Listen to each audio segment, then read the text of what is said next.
সবচেয়ে একজনকে সালাম না দিলে হয়, আমাদের মেয়র সাহেব জাহাঙ্গীর ভাই, ওনার জন্য জোরে একটু তালি হয়ে যাক এত সুন্দর একটা আয়োজন করার জন্য। Thank you. পেছনের বন্ধুরা লাভ ইউ।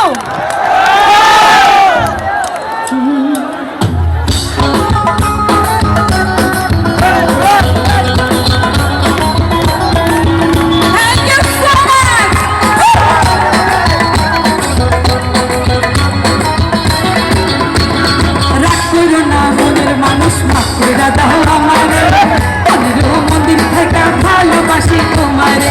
ডাক্তার না মনের মানুষ মাফ করে দাও আমারে, মনের মন্দির থেকে ভালোবাসি তোমারে।